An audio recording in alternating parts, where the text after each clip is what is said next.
Oh boy, here we go. Crazy Gadget. And this level is pretty infamous, mainly because of its gimmick.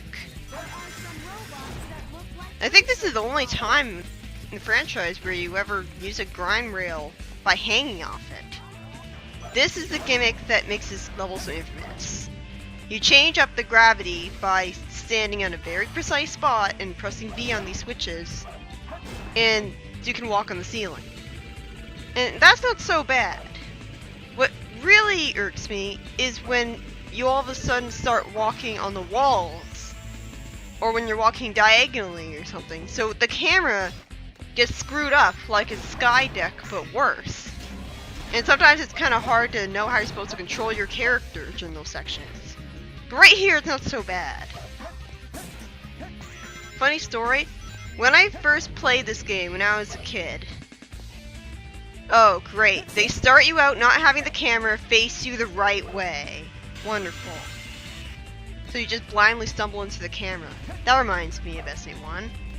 But even then, that game barely did that. Only with Amy's story it really do that. And only through trial and error will you know which switch you should take.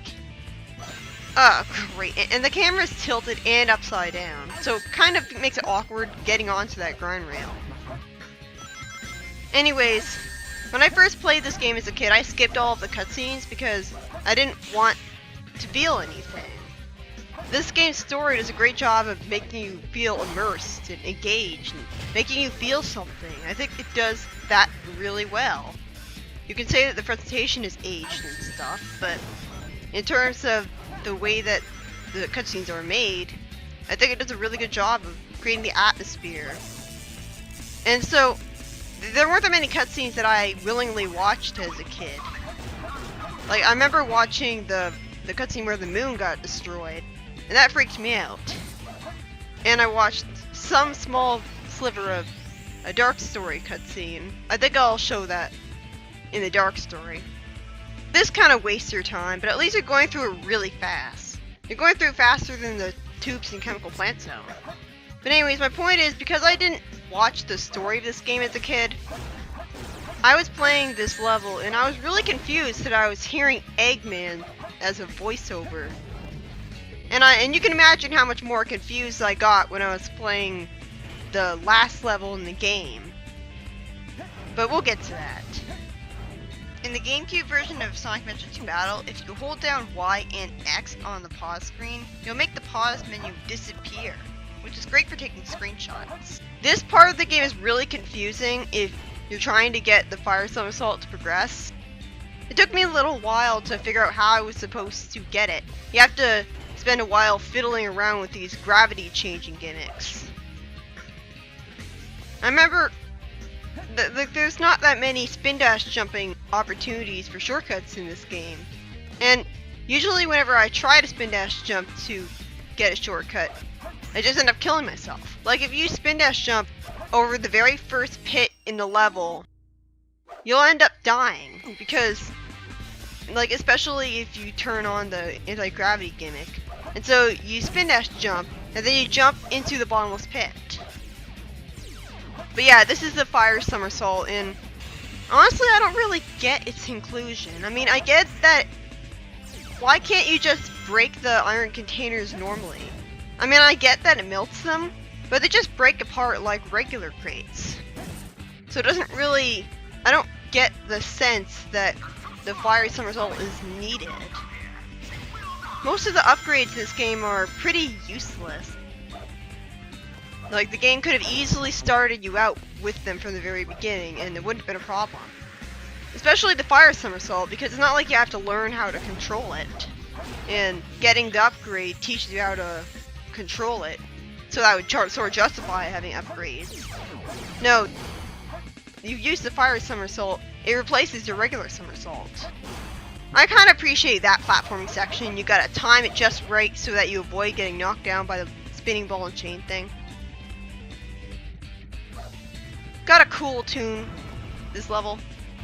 I like the theme of it. That's something I really go back to, though. The Chow boxes, you break the first one and you get a Chow key, which lets you go to the Chow world. Not sure why you want to go to it during the story mode, but whatever. And you break the second Chow box in a row after getting the Chow key, and then you get a random selection of animals exclusive to the level you're in.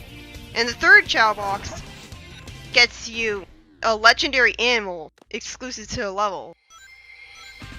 And multiple different sections, multiple different levels have specific legendary animals that raise the luck stat.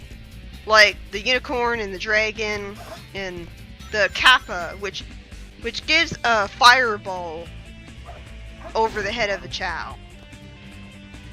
Which is kind of pointless. And I really hate this section of the level. This right here is the most unintuitive part of the entire game. The camera's leading you upwards.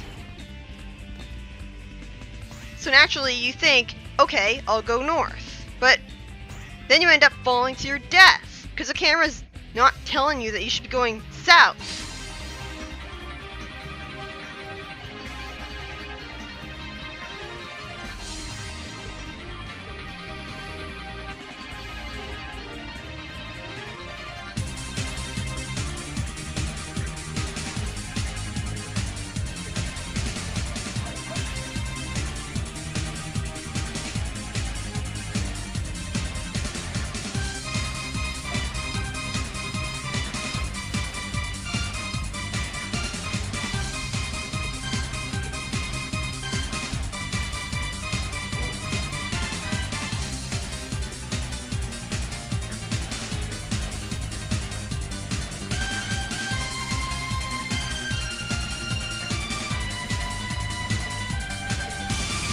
It's very easy to lose all your lives here. It was only until later that I got the idea, hey, maybe I can go south instead of going north. It's like that one part of the level is so unintuitive, and it's the single reason why I find this level so infamous. For the most part, it's really not that bad. In fact, I find the camera screw a lot worse in Skydeck than in this level. I mean, your controls aren't really that radically different. I mean, I didn't want to go down there, but for the most part, it's really not that bad. It's kind of tense, homie attacking over to an enemy to get over to the next Tetris block. Because that's basically what this place is. If you manage to bring Almachow to the goal ring here, he'll say the cut line, this looks like a game I've seen before. Which is referring to the fact that these are basically Tetris blocks.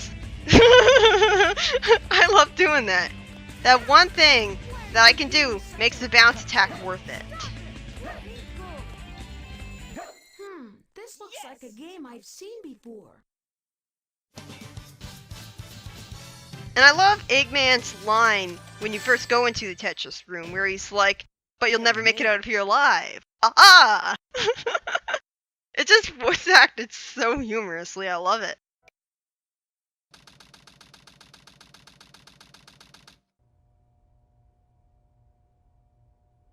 I think this establishing shot takes too long.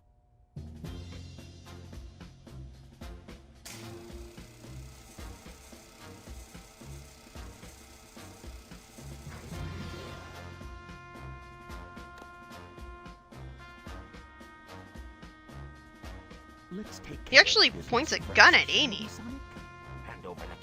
That's Eggman being the intimidating villain. You don't really see that anymore. And he teases him about it. And he doesn't even react to it all that much. Sonic, why are you saying this out loud? And Tails even nods, like, was he able to hear him?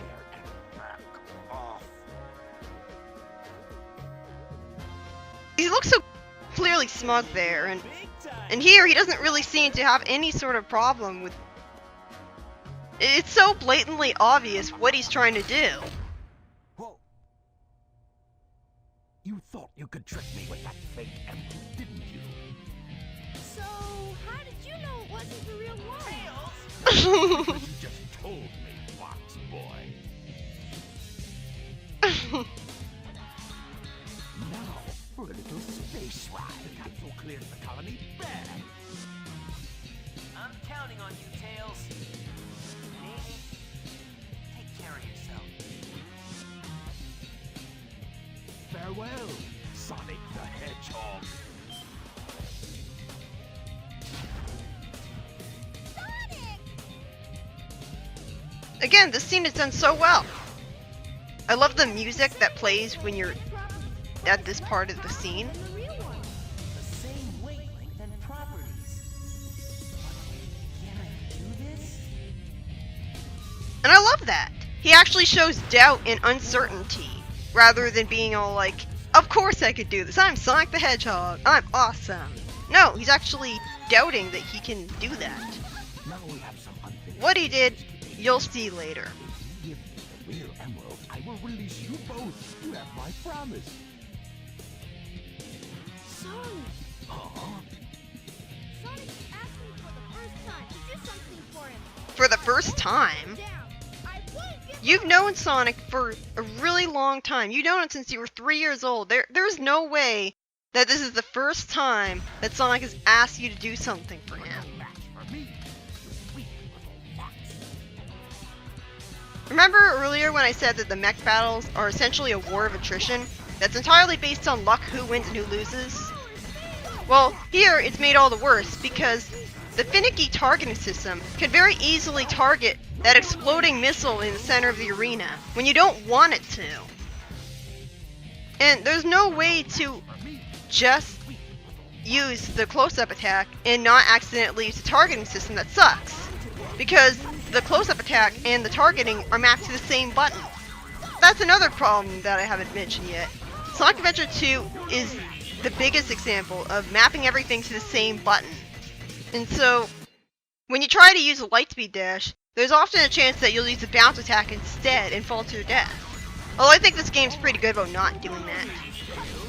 If you want to avoid that light beam attack, which should be a dark beam attack since Eggman's using it, but whatever, what you need to do is go right up close to him and jump and hover behind him the instant he uses it. But it's still a matter of luck whether you manage to dodge it or not, because sometimes it can just knock you back so that you're not close up enough to dodge it. It's entirely based on luck whether you manage to do this or not. Oh, really, Amachow? I didn't know that. When I lost all my lives here, you noticed that I didn't get a continue screen. In SA1, when you lost all your lives, it gave you a continue screen. And so you could choose to start the level all over again. This game takes you right back to the main menu. And so you have to tediously make your way all the way back to the beginning level just to restart it again. I feel some strange. SA1 had a theme that played when it was asking you to continue. And this game would have carried over that same theme, but because it decided to make you waste a whole bunch of time getting through menus to get back to a level, it cut out that theme. Hey, Sonic. I like how Knuckles sounds so concerned about Sonic here. I wasn't sure if I could pull that one off. Somehow I managed to use the chaos control. The Chaos Control. Chaos control? And that's right, Sonic actually pulled off Shadow's teleportation move. It really goes to show you how powerful Sonic is. Could you help them? It's never actually explained what Knuckles does to help Tails and Amy. Like, we don't know what he does other than go back to them. Get in there. And I like how he says, I hate to ask. Like, they have a rivalry together, and so he's embarrassed about asking Knuckles for help. But at the same time, he doesn't act like he outright hates him. In fact, he treats him better in this game than he does in most games. He never really teases him all that much. I'll see you for the next part.